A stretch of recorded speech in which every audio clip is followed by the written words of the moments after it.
चीतौड़ी से मां सरवण देवी की धरती पर आज जन आक्रोश यात्रा के पहले दिन इस रात्रि कालीन सभा में हमारे बीच में हम सबके लाडले विधायक आदरणीय रामलाल जी, मंच पर विराजमान बासा मंडल के अध्यक्ष भाई श्री राम जी, भारतीय जनता पार्टी के इस कार्यक्रम में पधारे सभी चीतौड़ी ग्राम के वरिष्ठ कार्यकर्ता और सम्मानीय ग्रामवासी, आज राजस्थान में कांग्रेस की सरकार को लगभग 4 साल का समय पूर्ण होने का हो गया है। पिछले 2 साल में कोरोना का महामारी का प्रकोप रहा और 2 साल उसके बाद भी लगभग बीतने को तय हुए हैं। आज बात आपके चौपाल में सीधी सर 4 साल पहले इसी चुनाव के वक्त, विधानसभा के चुनाव के वक्त, जब कांग्रेस के बड़े नेताओं की सभा राजस्थान के जगह जगह हुई, उसमें कांग्रेस के एक बड़े नेता के द्वारा 10 तक गिनती बोलकर राजस्थान की इस परिभाषा के साथ छलावा किया गया कि राजस्थान किसानों का प्रदेश है और इस किसानों के प्रदेश में किसान को आज भी सीधा और सरल स्वभाव का माना जाता है और इस सरल और सीधे स्वभाव का फायदा उन्होंने 1 से लेकर 10 तक गिनती करके ये बुलावा बुलाया हम सबको, भाई मैं सरकार राजस्थान में कांग्रेस की बनेगी, 10 तक की गिनती पूरी होगी और आपका कर्जा पूर्ण रूप से माफ हो जाएगा।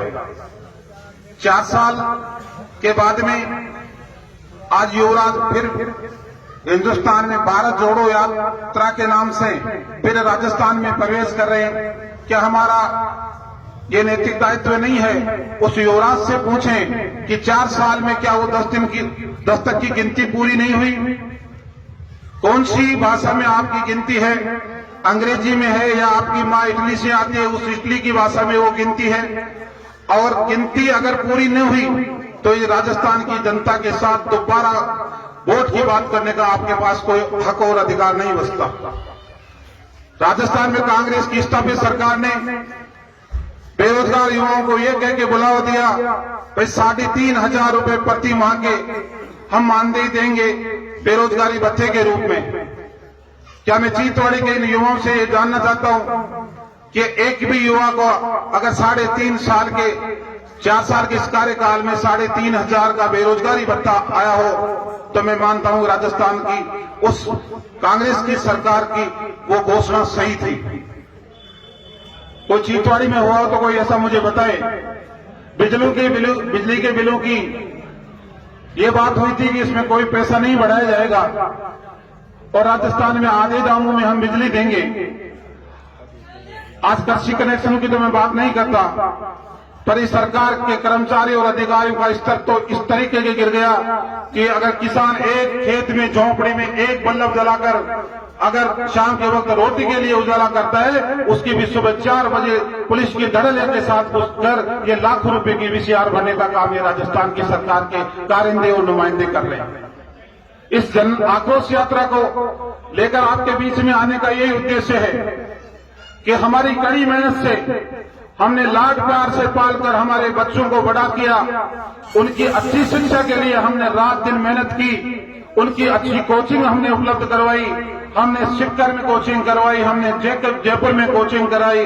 माँ अपने लाडले उस साथी के एक अजीज टुकड़े को अपने से दूर रहने के लिए बाध्य होना पड़ा कि वो पढ़ लिख के इस समाज का सभ्य नागरिक बनके इस घर के आने वाले भविष्य को उज्जवल करेगा। पर इस आताताई सरकार ने रीत में धांधली करके, खुले पैसों का खेल करके और उस परीक्षा को निरस्त कराने का काम करके इस राजस्थान के युवाओं के साथ एक कुठाराघात किया है, उन परिवार के हकों का हनन करने का काम किया है। इसलिए इस जन आक्रोश यात्रा को लेकर आपके बीच में हम आए हैं। हम जनप्रतिनिधि किस लिए चुनते हैं?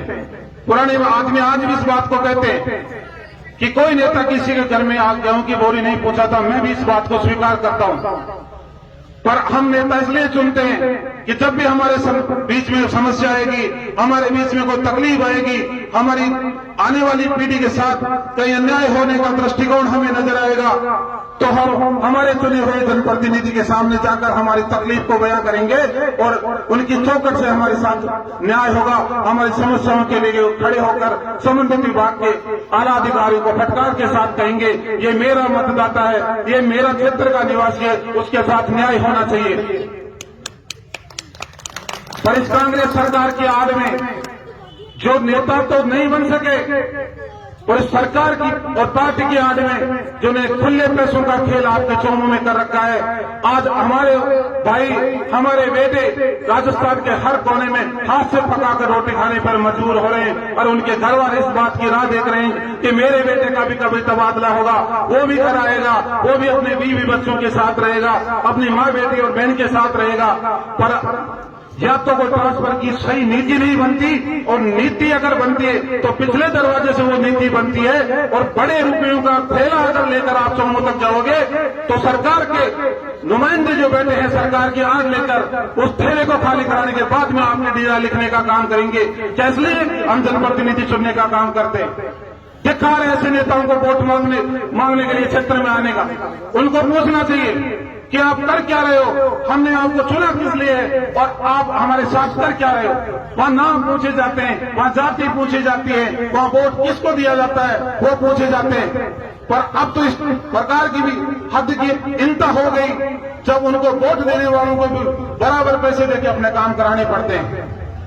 मैं आपसे आग्रह करना चाहता हूं, इन नेताओं को ये पूछना चाहिए जो कांग्रेस की 4 साल की सरकार की आड़ लेकर ही जो काम कर रहे हैं, भाई आपने 4 साल में आपकी कांग्रेस की सरकार थी, आज तो आज एमएलए नहीं हो, एमएलए पहले भी रहे हो, फिर आने वाले समय में 2023 में आप बड़ा सा झंडा लेकर फिर लोगों के बीच में आ जाओगे।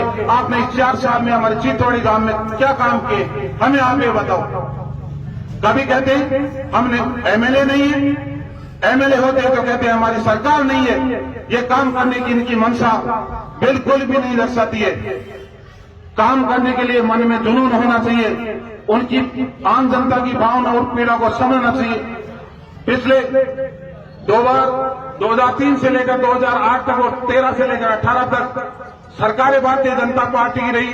आपके वोट के माध्यम से माननीय रामलाल जी विधायक बने और आपके क्षेत्र को बदलने और उसकी तकदीर और तस्वीर बदलने का अगर काम किया है, चाहे वो सड़कों का माध्यम हो, चाहे शिक्षा का माध्यम हो, चाहे हॉस्पिटल और स्वास्थ्य का माध्यम हो, तो माननीय विधायक महोदय ने किया है। इस 5, 10 और 14 साल के कार्यकाल में आप तुलना कर लेना उनके कार्यकाल और 14 साल के कार्यकाल में। अगर इनके 14 साल के किए हुए कार्य और उनके 10 साल के किए हुए कार्य अगर 10-90 के रेशियो हो, तो आप स्वीकार कर लेना कि हमें हमारा नेता रामलाल शर्मा पसंद है, क्योंकि वो विकास पसंद करता है, जन समस्याओं को हल कराने का मादा उस व्यक्ति में है।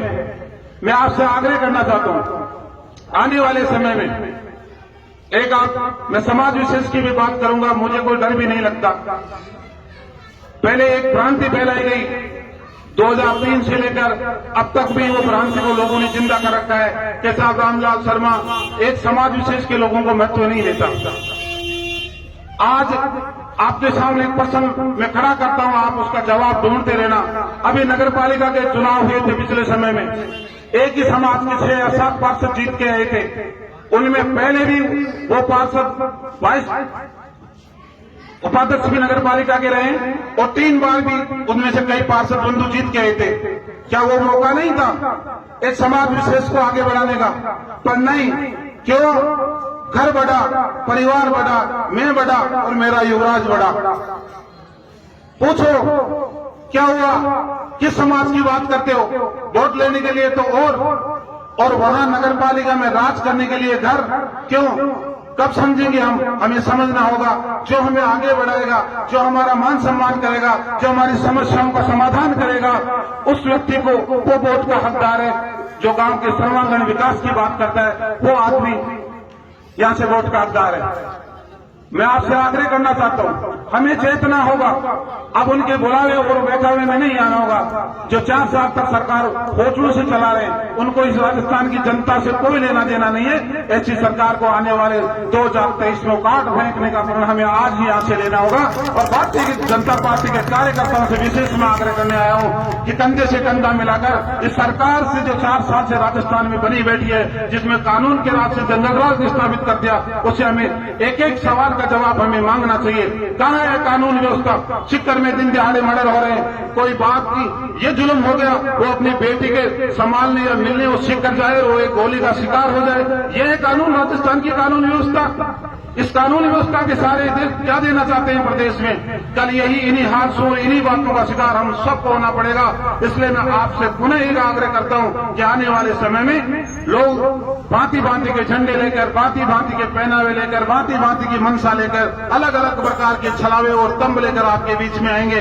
हमें प्रण करना होगा, हमें विकास चाहिए, हमें हमारी समस्याओं का समाधान चाहिए। हमारी समस्याओं को राजस्थान की विधानसभा के पटल पर 3 बार मुक्की ठोक कर कहेगा मेरे चौमू विधानसभा, मेरे चीथवाड़ी ग्राम की समस्या है और मुझे इसके समाधान चाहिए। इसके लिए मुझे बजट चाहिए। मेरा चौमू विधानसभा का मेरा भाई बाड़मेर के अंतिम गांव के अंतिम छोर पे शिक्षा में विभाग के स्कूल में बैठा है, वो मुझे चीथवाड़ी या चौमू विधानसभा क्षेत्र में उसकी पोस्टिंग चाहिए। ऐसे नेताओं को हमें ताकत बनाकर आगे बढ़ाने होगा। हमें संकल्प लेना होगा। एक नए राजस्थान के पुनर्निर्माण के लिए हमें संकल्प लेना होगा। 2023 में पुनः भारतीय जनता पार्टी को स्थापित करने के लिए हमें संकल्प लेना होगा। रामलाल शर्मा को पुनः विजयी बनाकर राजस्थान की सरकार में बिठाने का आपने हमें बुलाया, मान सम्मान दिया। बहुत बहुत धन्यवाद। जय हिंद, जय भारत। बहुत बहुत धन्यवाद अध्यक्ष जी। आप